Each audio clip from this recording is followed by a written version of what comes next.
Oke, siap ya, Devita? Mantap. Nah, kali ini Devita akan mempresentasikan materi tentang bahasa laporan penelitian dan bahasa laporan kegiatan plus salah satu contoh di antaranya. Jadi, barangkali kalau melihat Devita mengambil contoh laporan penelitian dengan menggunakan bahasa yang tepat ya pada laporan penelitian. Judulnya adalah analisis keefektifan pembelajaran online di masa pandemi COVID-19 dalam pandangan mahasiswa. Disilakan, Nak. Salam Merdeka Literasi.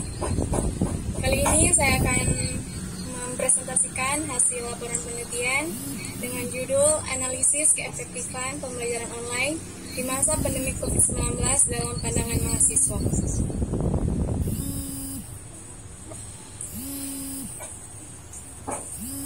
Struktur teks laporan pertama, abstrak adalah genre mikro yang berisi ringkasan seluruh penelitian yang dilaporkan. Pada konteks ini, abstrak juga disebut ringkasan atau intisari. 2. Pendahuluan. Pada laporan penelitian, pendahuluan merupakan tahapan yang berfungsi untuk menyatakan latar belakang penelitian yang telah dilaksanakan, permasalahan yang diteliti, tujuan penelitian, manfaat penelitian, pentingnya masalah itu diteliti, dan pendekatan, metode atau teknik yang digunakan untuk mencapai tujuan tersebut. 3. Tahapan landasan teori dan tinjauan pustaka berisi dua hal. Yang pertama adalah landasan teori yang berfungsi untuk menyampaikan ulasan teori yang digunakan untuk memecahkan masalah yang diteliti. Dan yang kedua adalah tinjauan pustaka yang berfungsi untuk menyatakan perbandingan antara penelitian yang dilaporkan itu dan penelitian-penelitian sebelumnya. 4. Tahapan metodologi penelitian berisi sajian tentang pendekatan metode, dan teknik penelitian yang diterapkan pada penelitian yang dilaporkan, termasuk langkah-langkah yang ditempuh. 5. Hasil penelitian dan pembahasan. Genre mikro yang digunakan untuk mengungkapkan tahapan hasil penelitian dan pembahasan adalah deskripsi atau meliputi laporan, dan diskusi atau meliputi eksplanasi. 6. Penutup merupakan tahapan terakhir pada struktur teks laporan penelitian. Tahapan ini biasanya mengandung dua unsur, yaitu simpulan dan saran. Selain kedua unsur itu, implikasi penelitian juga sering dimasukkan ke dalam tahapan tersebut. Menulis laporan penelitian merupakan rangkaian kegiatan setelah penelitian dijalankan berdasarkan proposal yang telah didesain sebelumnya. Laporan penelitian mengandung unsur-unsur yang saling terkait. Laporan kegiatan merupakan paparan hasil pelaksanaan kegiatan yang dibuat berdasarkan proposal yang telah dirancang sebelumnya. Berikut ini contoh hasil laporan penelitian yang telah saya buat dengan judul Analisis Keefektifan Pembelajaran Online di Masa Pandemi COVID-19 dalam Pandangan Mahasiswa. Kata pengantar. Puji syukur senantiasa kami ucapkan kehadirat Tuhan Yang Maha Esa karena atas segala rahmat, petunjuk, dan karunia-Nya sehingga kami dapat menyelesaikan teks laporan ini. Pandangan teks laporan ini dengan judul Analisis Keefektifan Pembelajaran Online di Masa Pandemi COVID-19 dalam Pandangan Mahasiswa. Teks laporan penelitian ini dapat digunakan sebagai wahana untuk menambah pengetahuan, sebagai pembelajar, dan sebagai referensi baca. Ucapan terima kasih kami ucapkan kepada semua yang telah membantu dalam mempersiapkan, melaksanakan, dan menyelesaikan penelitian ini. Segala upaya telah dilakukan untuk menyempurnakan teks laporan ini, namun tidak mustahil apabila dalam teks laporan ini masih banyak terdapat kekurangan dan kesalahan. Oleh karena itu, kami mengharapkan kritik dan saran yang dapat dijadikan masukan dalam penyempurnaan teks laporan ini. Semoga ini dapat bermanfaat bagi kita semua untuk menambah pengetahuan dan wawasan tentang analisis keefektifan pembelajaran online di masa pandemi COVID-19 dalam pandangan mahasiswa. Amurang, 17 November 2020, penulis.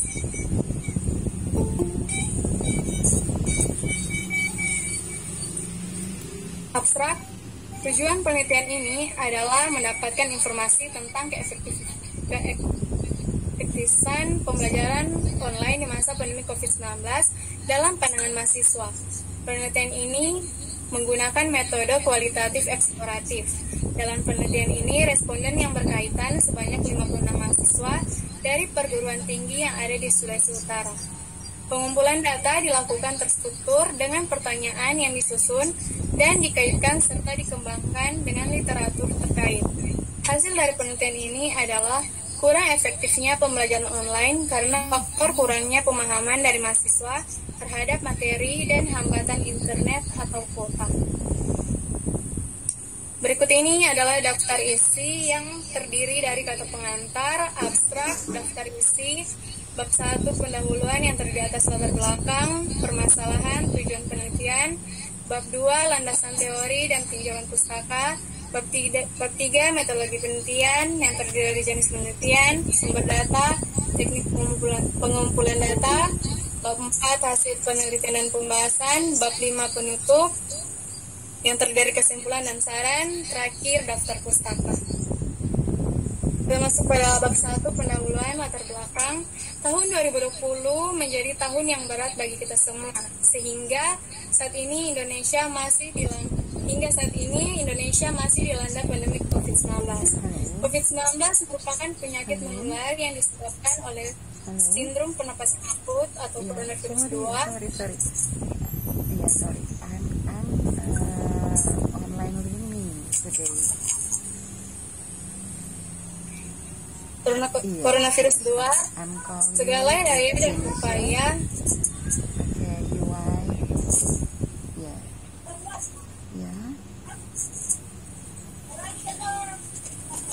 segala daya dan upaya sudah dilakukan pemerintah guna memperkecil kasus penularan COVID-19. Kenci? Iya. Silakan. Segala daya dan upaya sudah dilakukan pemerintah guna memperkecil kasus pendahuluan yang terdiri dari latar belakang, permasalahan, dan tujuan penelitian. Yang bab 2 adalah landasan teori.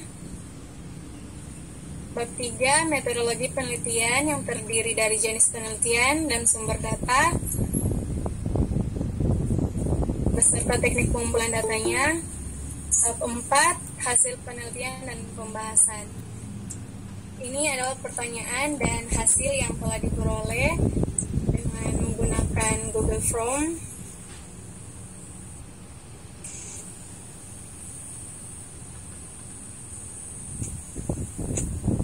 Bab 5 penutup yang berisi kesimpulan dan saran.